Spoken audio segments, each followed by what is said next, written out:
Back, you're listening to the Red Book Show on Wexford New People's Movement Radio, and we're joined by our special guest this week, Pat Lambert. Pat, welcome, hey, Pat. welcome to the Bunker Studio. You're no stranger here, of course. Thanks for having me. Yeah. Pat Lambert is a poet, author, environmentalist, and critic of online culture.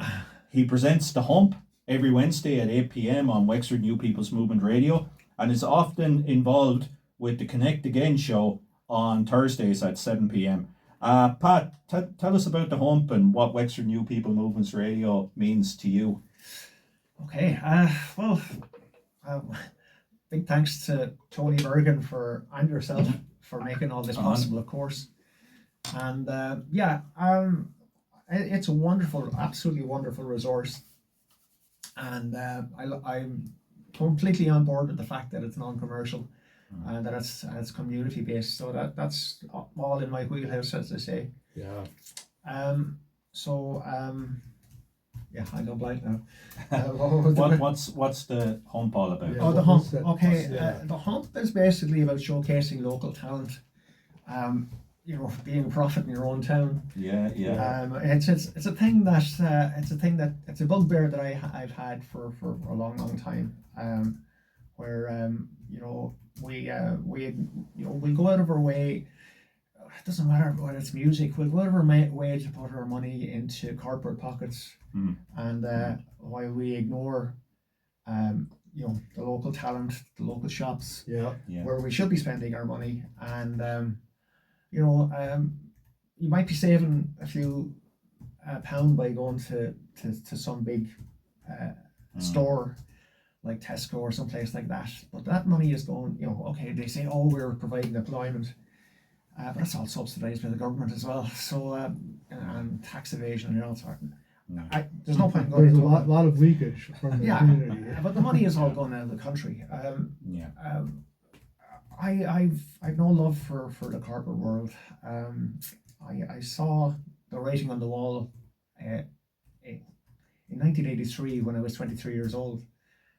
I realized what was happening then, and I could not understand how everybody was just blown away by it. This America was basically flooding the market with products from China and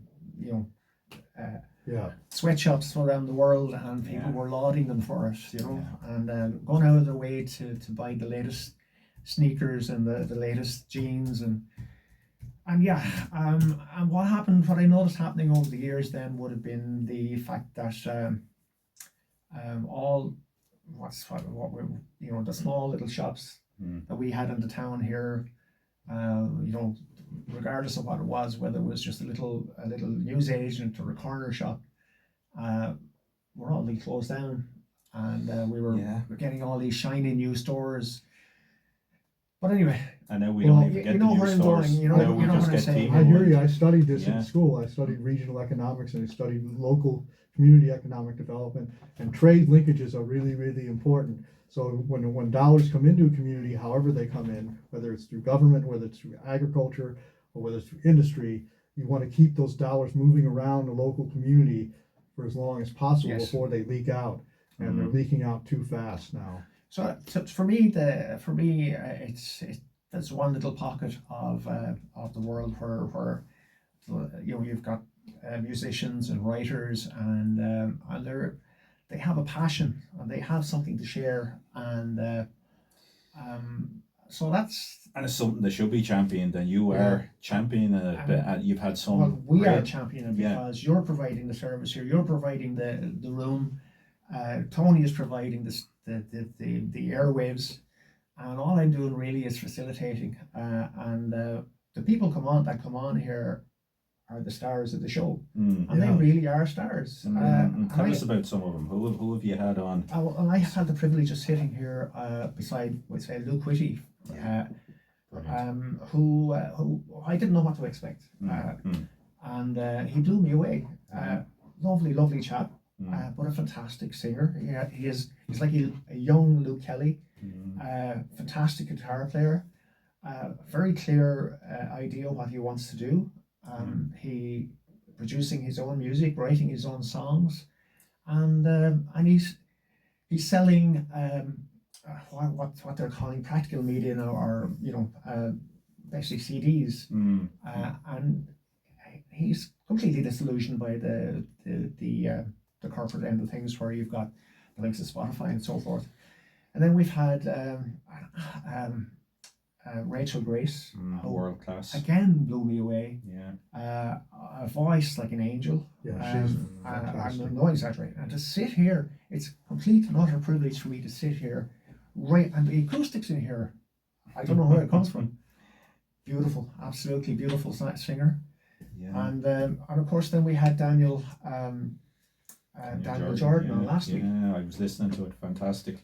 And they all have one thing in common. They're all independent. They're trying to do it. They're doing it on their own. To be fair, they're selling out gigs all over the country. Yeah. Well, apart from Daniel, who's only at the moment he's just doing digital music. Yeah. But and then of course we've had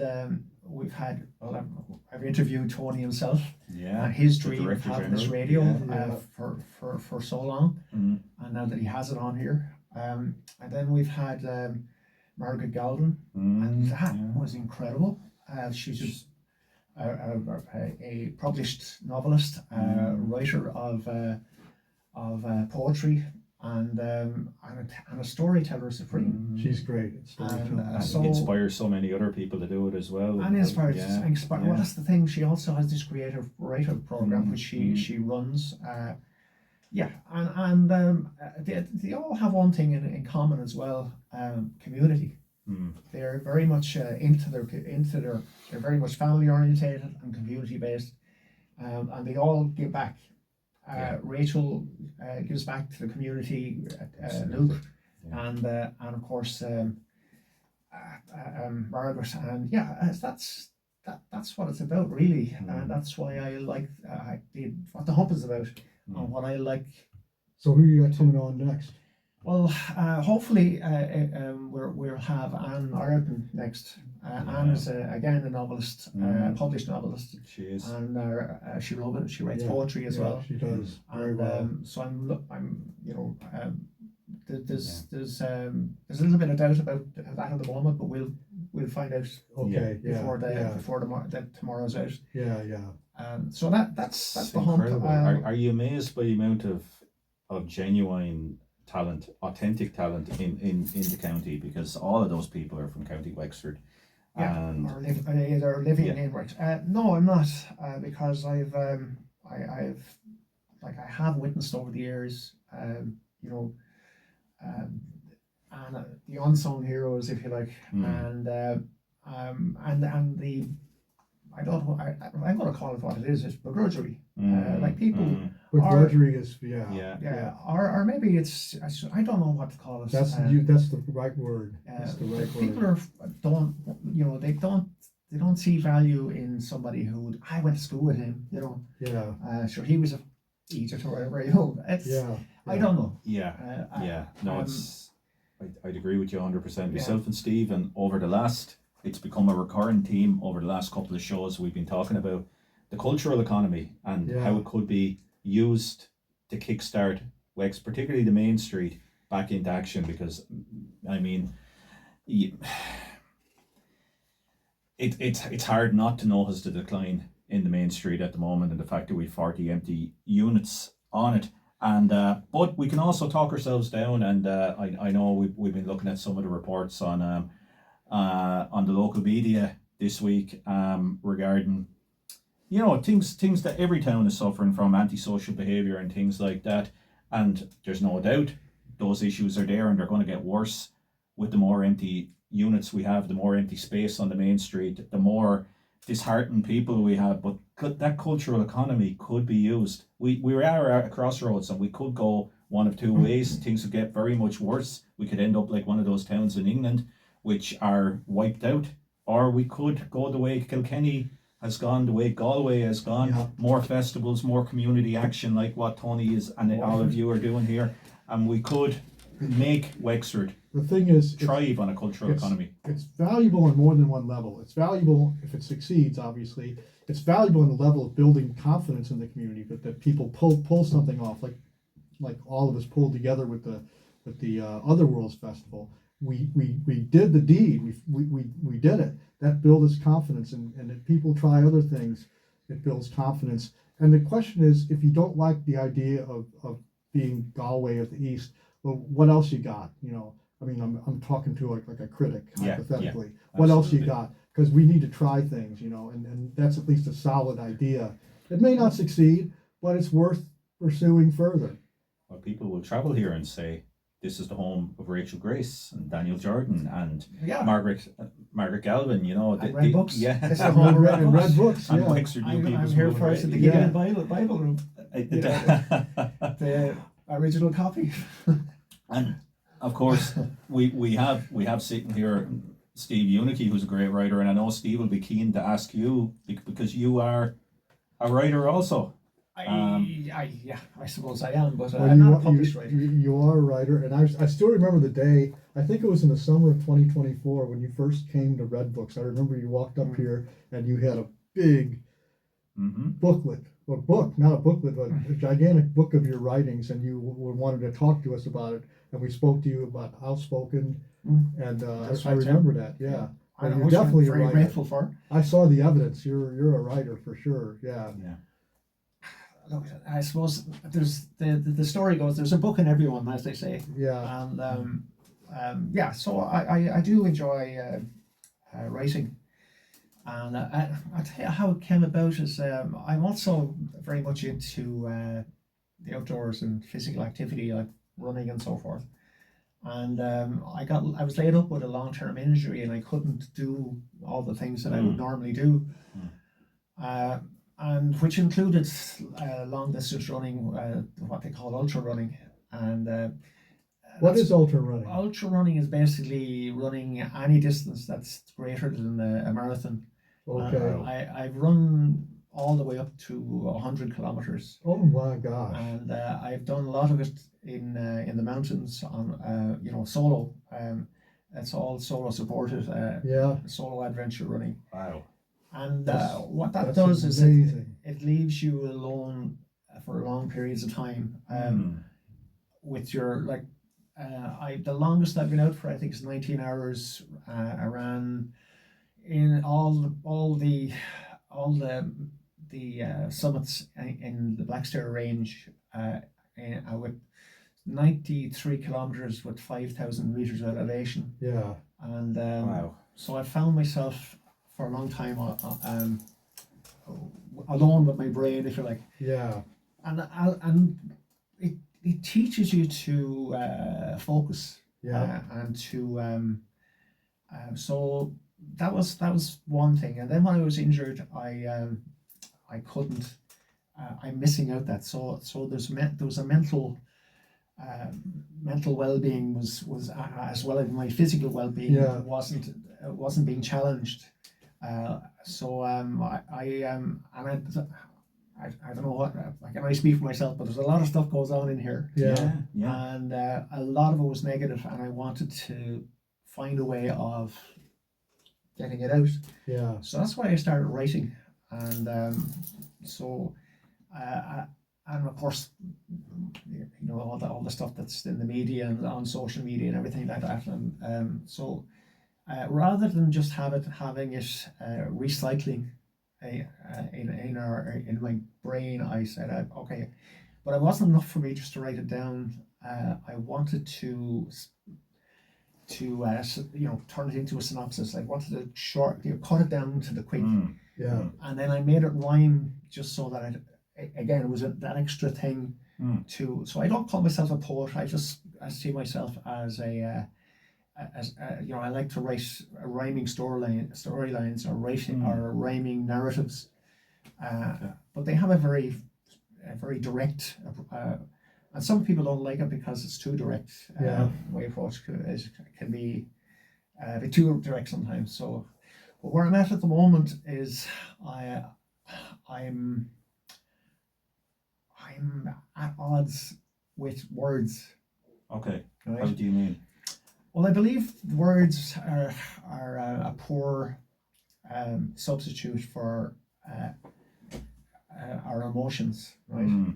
And I think it was Dostoevsky, maybe it was that said that, no, it wasn't, it was Wittgenstein said, Ludwig Wittgenstein was an Austrian philosopher, and he said that the words are not of the mind, they're of use, right?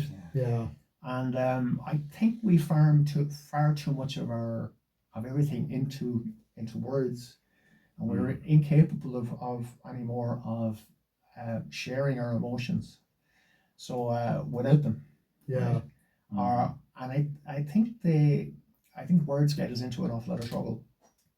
I think music sort of proves your point in a way, right? It does. Yeah. So where I'm at the moment is I'm actually writing something that basically is the protagonist finds herself.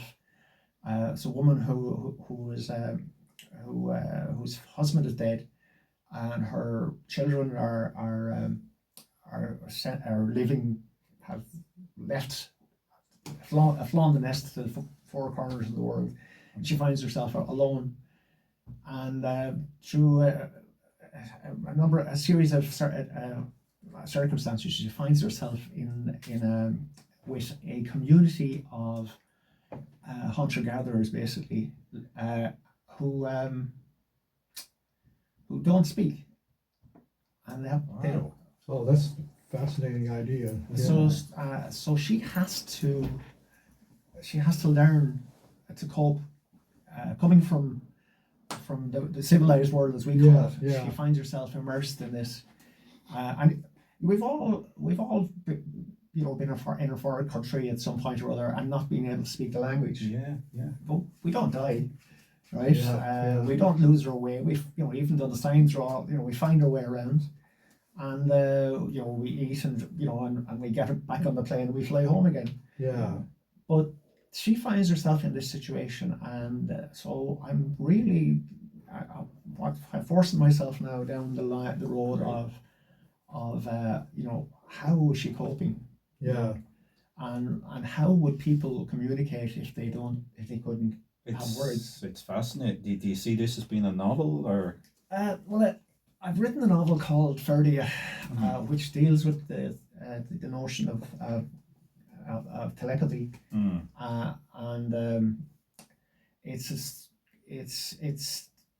has the protagonist in that is able to read minds.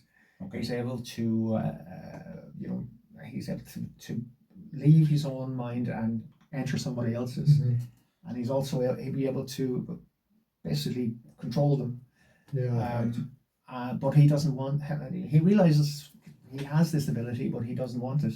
He just wants to be an ordinary person. And the story, the book itself deals with, or the novel itself deals with how he copes with this constant invasion of his own mind, because he can hear other people's thoughts. Learning how to block that out.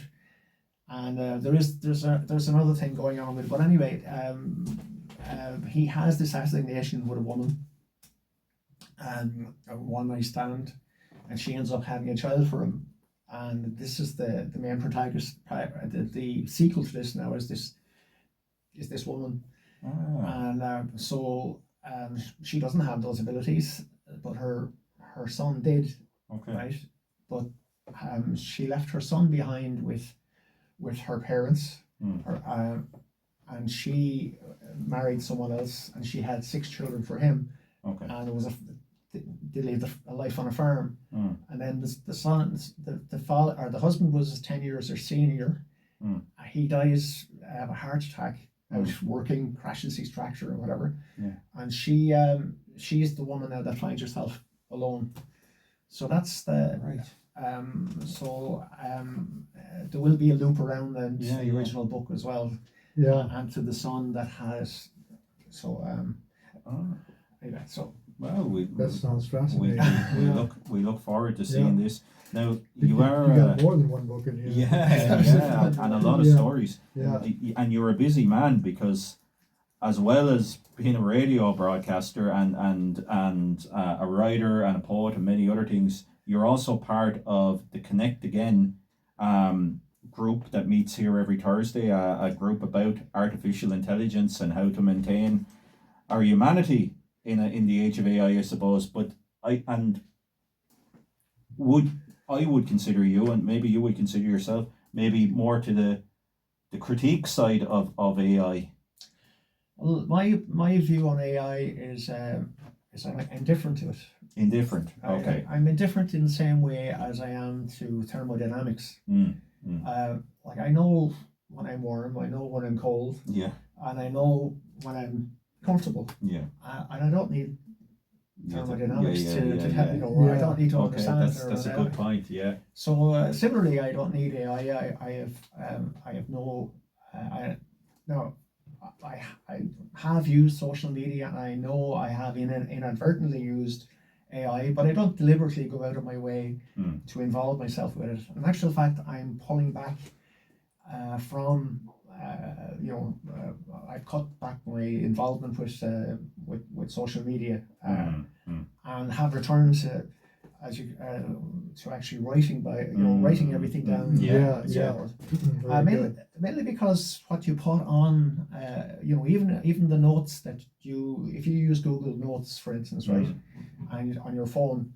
So, because I was writing a lot of my stuff on the phone. Yeah. But that's AI has you get nothing for free. Yeah.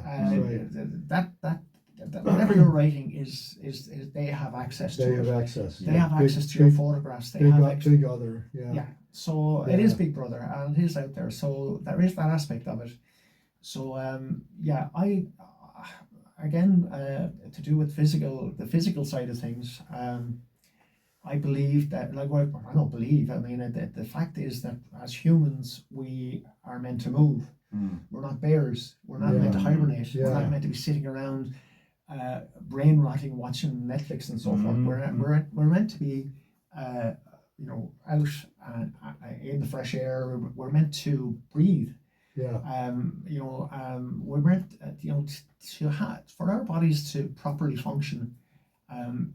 Of all the functions of our body, the most important one is breathing. Yeah. It's the only one. You have control over your breathing. You can slow your breathing down. You can speed your breathing up. You can stop yourself from breathing. Now, your autonomic system will kick in eventually. Yeah.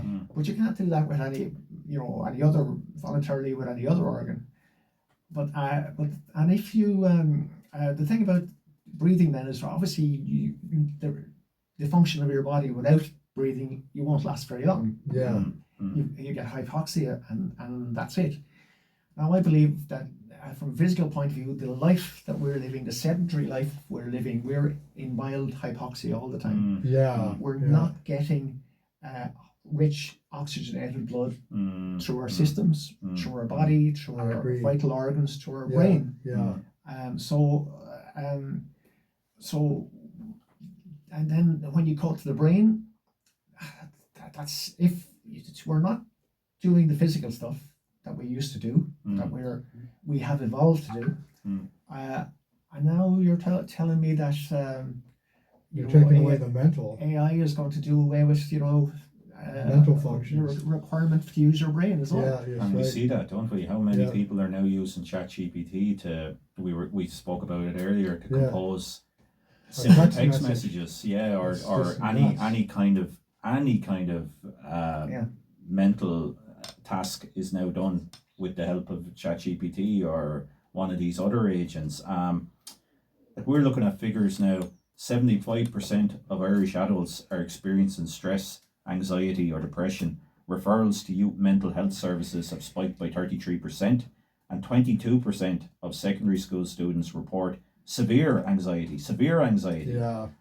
And this crisis, there's many people are saying there's many causes to it, but no one is really prepared to say it's being driven by the internet or a reliance upon it, and surely it's having a huge effect. Surely social media is having a huge effect. It's stripping away our memory.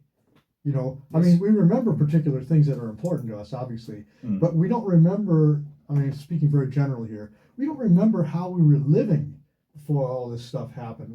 We have to really strain to remember where we went out as kids, you know, and how we played, and it's amazing how much of that is being just taken away. The memories are there, and you know, okay, we don't have a verbatim memory of, and we do know through psychological experimentation and so forth that you know, our memories can play, you know, our minds play tricks on us. You know, we think we saw certain things and whatever. When you have a situation where there are witnesses of something that happened, you'll find that 5 or 6 people may have witnessed something, but they all have a different version of picture of what happened. But then that's the way the brain works. The few of the things that I found fascinating is that apparently there's 82 billion neurons in the brain, and there's 1,000-fold synapses connecting all those together. So, and if you were to try and count those synapses, it would take you 3 million years. If you were to count them every second of every minute of every hour of every day, it would take 3 million years. That's the human brain, right? Yeah. But a single neuron on its own has a high level of complexity and an ability to abilities that we still don't even understand. You know, there's no computer, right? Doesn't matter how big your that is capable of doing that. And what they're talking about in terms of intelligence is artificial intelligence. It is artificial. It's clever. It's fast. It's programmed. But at the end of the day, it'll never be you know, as good as the human brain, and it will never have a conscience. It will never have a consciousness. And we don't need it. The reality is, we were getting along fine without it. It's a tool, but it's being sold to us for no other reason than a handful of people in the world, billionaires, want to have even more billions. It's not something that we absolutely need. But I'm going to tell an anecdote here that when I was living in Texas in the 1980s, I needed to know what was going on in the world. I wanted to know what was going on in the world, so I collected all these folders. I was getting the Christian Science Monitor. I was getting different newspapers, cutting out these articles and putting them in different folders and studying them. So up here, I would, as best as possible, know what's going on. You know? But now, what do? Oh, I don't know that fact, so I just look it up and Google tells me. You know, so it's been outsourced. I mean, I'm still trying to keep it up here, you know, but our previous amazing brain work and intelligence is being outsourced. And what does that mean? I'll give you a good example, several good examples that I've had, but this one I've used before, and I've said it before as well. A friend of mine that I would meet up with, occasionally, and we both have a shared interest in cycling, Tour de France, the Giro, the monuments, and the Vuelta and so forth, and he had an encyclopedic memory. You'd mentioned some cyclists or who won that race, and he'd remember, and he'd, oh, it was this and was that, and he'd list off the Palmares or whatever. And earlier this year, or towards the end of last year, I met up with him, and a similar thing happened. The question came up, and he took his phone out. And he spoke into the phone. He didn't even type in. He spoke into the phone. And I said, "That's the end." I said for a start. I said I asked you. I didn't. Didn't ask you. They asked your phone. And he said, "I know." He says, "But he doesn't bother anymore." Right. He just asked the phone now. And then on another occasion, I sat at the bar in a pub, and a chap that I had met. I only know him from occasionally meeting him in the same bar over the year, but we normally get into a conversation. And he was there scrolling on his phone. Yeah. And I said hello to him, and he was scrolling. And then so I let him off, and then I was having my drink, and and I tried to communicate with him again, and the barman said, "No, you'll only annoy him." I have a question for you, Pat. So Do you get annoyed when you walk down Main Street and you see how many people are on their phones walking while texting? Yeah. I think it's just a really weird phenomenon. And I imagine, what if instead of phones, it was like opium, and then everybody was like on a drug or something? Because it feels very drug-like. Well, I was running. It is opium, isn't it? Yeah. I was running on Curraclough Beach on Saturday, right? And beautiful Curraclough Beach, as you know, That's is fantastic. And I do it every week, and it never gets old. It never gets boring. It's the same stretch of beach, but the weather is different. The lighting is different. The sea is different. Oh, it's beautiful. It's just it never gets old. Yeah. But I'm running along, and I see this young girl on a horse. Yeah. And she's out on the horse. Yeah. She has a dog running alongside of her. And she's On the phone. sitting on the horse. And she's oblivious to everything that's going on. The horse is just going along. Yeah. And she's, so I'm thinking, yeah, that's not society, that's not people, that's not the future I want for my grandchildren. If I ever have any. Yeah. Well, it's very true. We've been sold a lie that we're more connected now than at any other point in history by these people, but yet we're more disconnected than we've ever been.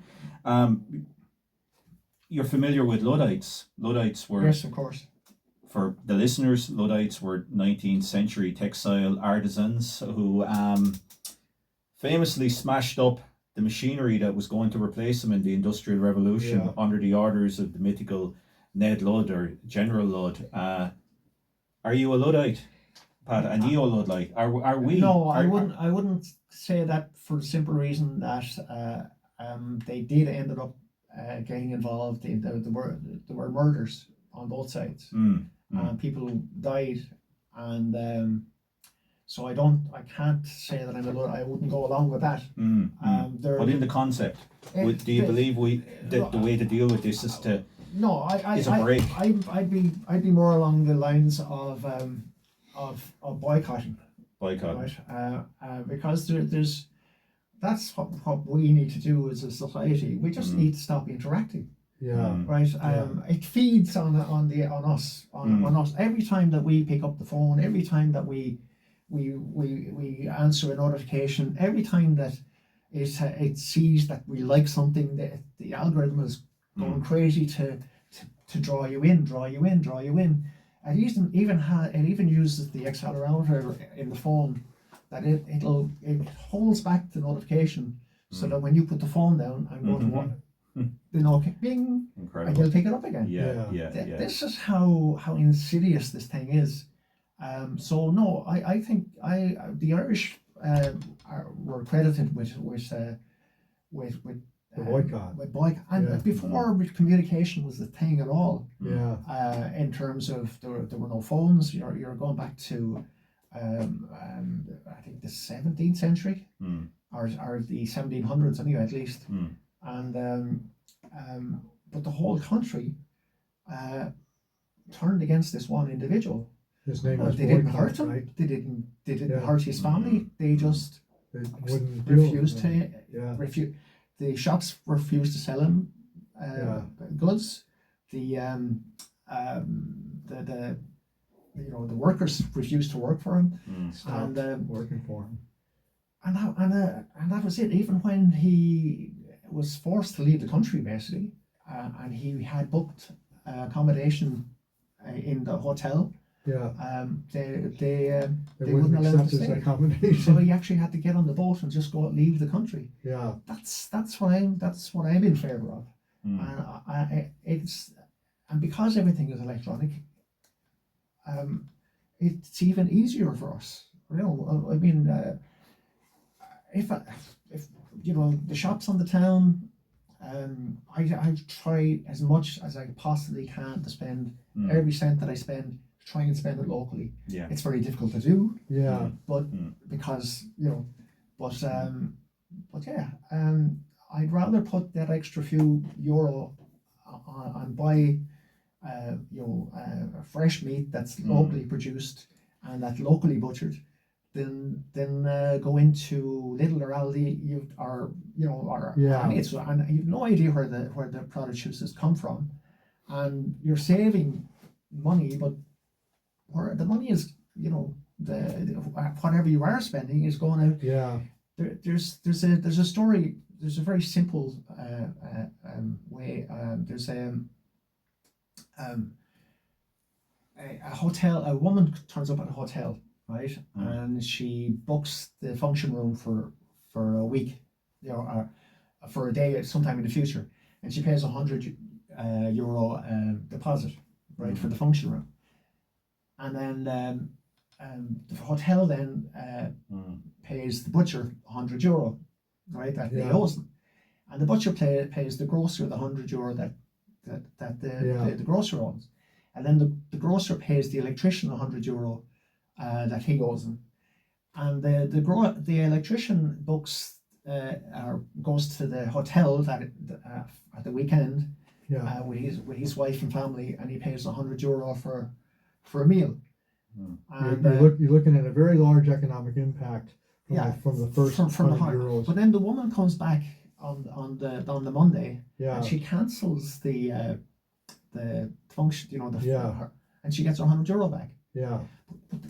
I know that's an ideal situation, but in a community, they created economic activity. If that woman had put that in the bank, or if she had spent it in that money is gone. It's a simple model. Really is a simple model. We keep the money rotating within the. This is to have a larger multiplier effect, have less leakage out of the spending stream, out of the income and spending stream, and more local vitality will happen. And keep. It really is that simple. It's not as complex as they have us believe. A community develops according to two facets, two levels. There's depth. You're talking about depth. In other words, all the dollars or euro, they keep spending through the community. Yes. And there's also breadth, where like a community has more than one industry. They're not relying only one industry.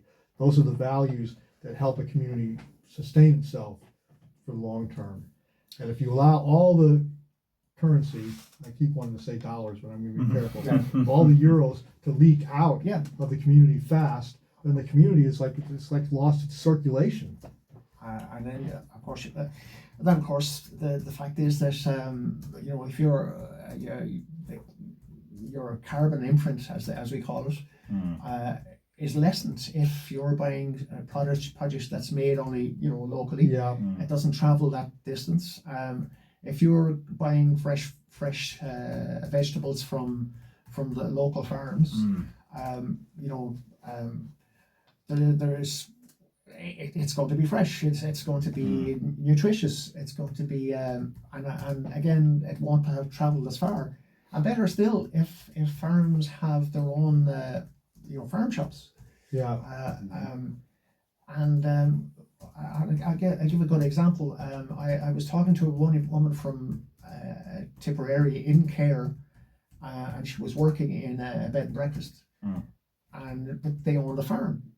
But she was working in the bed and breakfast to try and make ends meet. They had a 200-acre farm, but they were selling their produce below cost. And then they were depending on subsidies to make up the difference. But she spent, and most of her time was spent filling out forms, and they kept changing the goalpost, and she was basically a slave in her own, in her own farm. That's one of the sacrifices to modernity, already, isn't it? And it's quite incredible when we think of it, all the benefits that come from being members of the EU, but again, our farms are no longer are no longer profitable and no longer mixed. That a generation ago, farms would have you would have your own eggs. You would have several, and now they've gone to the stage where they don't really want any kind of cross farming going on. Another thing that has been sacrificed to modernity, to the internet culture, I suppose, is the concept of the third space and a vital psychological facet of community itself. Certainly since COVID, it's taken a big hit. The places there were many examples of third spaces, whether they were, I know a pub might have been an important one here and that's dying quickly, but the local corner shop was an important one, the village shop. We don't have these places. It's as simple as that. We have less now than I think at any point in our modern civilization. And the psychological effects of that can be seen by the figures we read out earlier. Social media does not provide what we need when it comes to that. How do we build third spaces in this climate, Pat? Well, I can only speak for myself and what I do, and I realized that mainly from in I suppose my midlife crisis, if you like, where I was actually sitting on the edge of my bed, trying to reach over my fat stomach to tie my shoelaces, and I was grunting and groaning, and I was 46 years of age, and I thought I'll have to get slip-ons because it's too difficult to fast. Seriously, I was 96 kilos, 15 and a half stone, and that was, and my son was 10 at the time, and he was, like any 10-year-old running around, and he wanted his father to play, wanted me to play with him. So and I was barely able to. Anyway, so I had money saved for to buy a 58 2-inch plasma TV, which was all the rage at the time. And instead of that, I bought 2 mountain bikes. I bought one for myself and I bought one for my son. And that was my first step. And then within the next 10 years, I went from buying a mountain bike to buying 5 other bikes, actually, including a carbon racing bike that I paid about €3,000 for. And I ended up, I suppose the pinnacle of cycling for me was cycling in,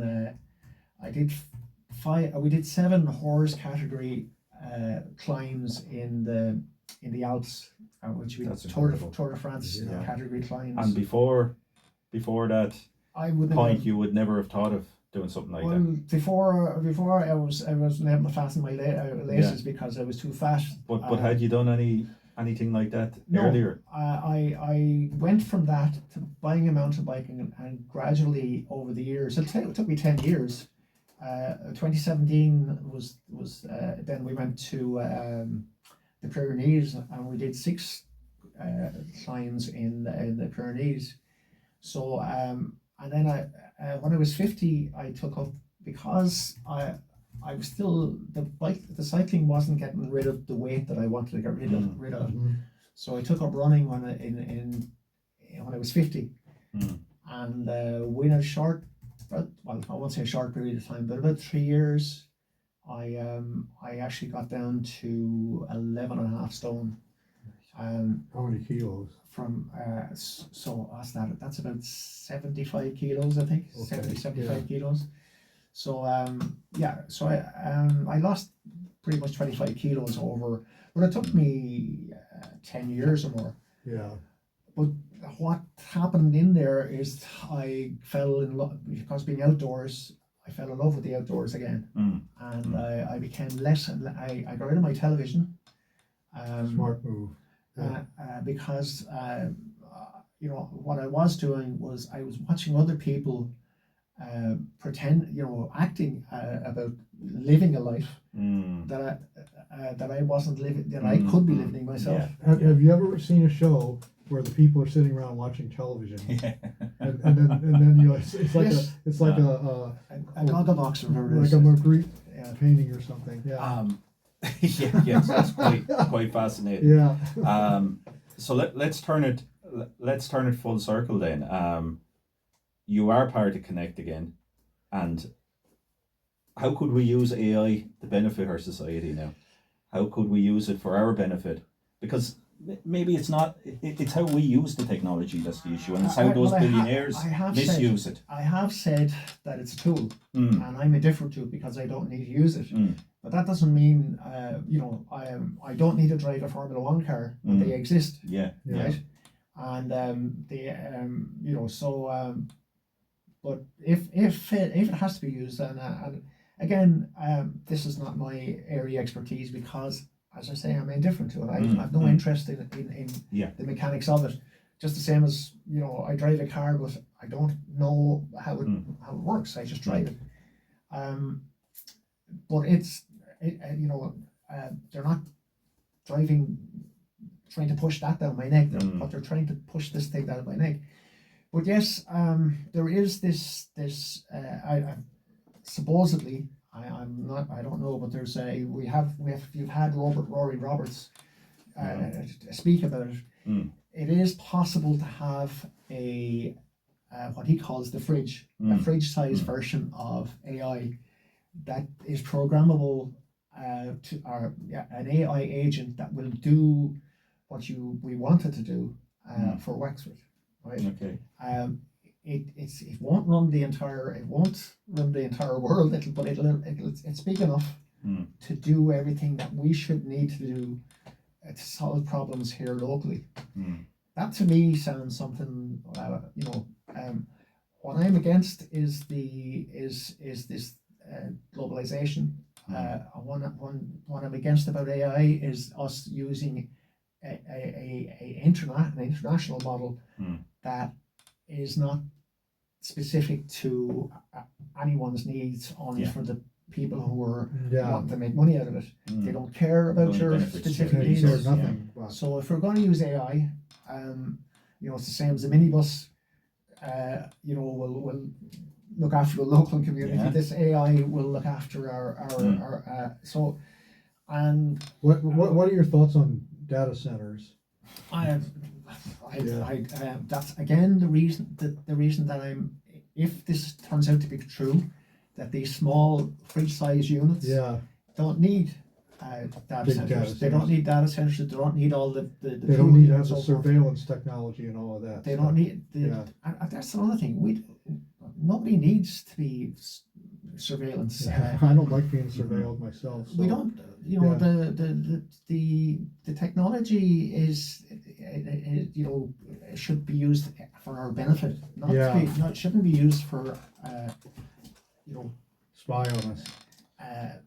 As Big Brother, watching everything we do and say, and that's what's happening.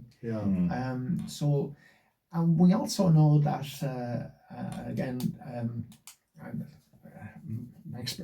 experts in this, including, and I'm going to quote Rory Roberts on this. He uses AI. He is an expert. He's made a career in working on software for large finance companies and so forth. And he basically says that there are biases built in to the programming of AI. That if you, for instance, if you ask AI what's actually happening in Gaza at the moment, it will give you somebody's point of view. It'll give you the Americanized or the European or the British version of things. There are biases built into it. So if you're going to have a bias built into something, have a local one. And if every county had its own in Ireland, and then they can interact as you could be over time. It certainly may, and there's so much we wanted to talk to you about, Pat. We didn't even get into rewilding, and there's a lot more. We have a message just in there. At least 1.7 billion litres of water is being used by data centres connected to the public water supply here since 2024, according to figures examined by our team. The amount of water used has increased year on year, with it rising from 752 million litres in 24 to over 999 million litres in 25. Thanks to Tony for those stats, and I'm conscious that we've gone over time now, and Tony is here suffering badly from the leprosy. He's already lost a leg. Thanks for coming out, Tony, and keeping the show going. A man who's putting in Trojan work keeping this station on air. Pat, do you want to give one final plug to the Hump before we go? Yeah, the Hump is on every Wednesday from 8 until 9, and as I said, it's all about local community and local talent. It doesn't matter whether it's music or art or any form of art, sort of really it's all about the artist. It's not about me. There's no agenda. You just come on and we have a conversation similar to what's happened here tonight. Great. We just long may the station continue. Thanks again for inviting me on, and thanks for providing the opportunity, and a massive thanks to Tony Bergen again. Yeah. Thank you, Tony. Thank you, Tony. I know we're out of time, and you're under the weather this week. What's our schedule for the week? The schedule Monday's great. The Bush Day 12:15 to 1, Insights with Liam Mullen 1:15 to 1:45, Persons Unknown with Rory and Millie 2 to 3, Women Let Loose from 7 to 8, and Tuesday's Homecoming Hour. This will be going out the last Tuesday of every month. It's Megan English's astrology program, which is a brilliant program. It's up on the Listen Back at the moment. If you want to listen into, if you're interested in astrology, do go out to it. All roads lead to with Rory and Zach. Red Book Show that you're listening to now. Tomorrow's Rory's Record Shop with Rory Corrigan. The Euros and Beyond language program with Liam Mullen from 1:15 to 2. Come here, tell me this, 2:15 to 3:15 is Jimmy T, but that's not on tomorrow, guys. Jimmy's taking a bit of time out. He's gone on a safari out to Zambezi or someplace like that. Good times, bad times with Phil Hughes from 6:45 to 7:45. The Hump with Patrick Lambert, 8 to 9. Connect Again is on Thursday night, 7 to 8. Saturday then is Nerd Out with Shane Hurley. Art and Culture Hour with Andy and Pippa will be back this Saturday, 2 to 3. Couple of Fucker with Ash Bracken, 3:15 to 3:45. All roads lead to with Rory and Zach again, and then Sunday is kind of free at the moment. That's incredible. That's incredible, Tony. 21 shows since April 2022. Wow. And Wow, check it all out at WNPMR.com. Thanks for that, Tony. Thank you, Pat, for joining us. Thanks for having me. Steve, and thanks for Wally. listening. Thank you, We'll Pat. be back next week at 7 p.m. Thank you, Tony. No problem. Bye-bye. Thanks, Tony. Yeah. Have a good night, all.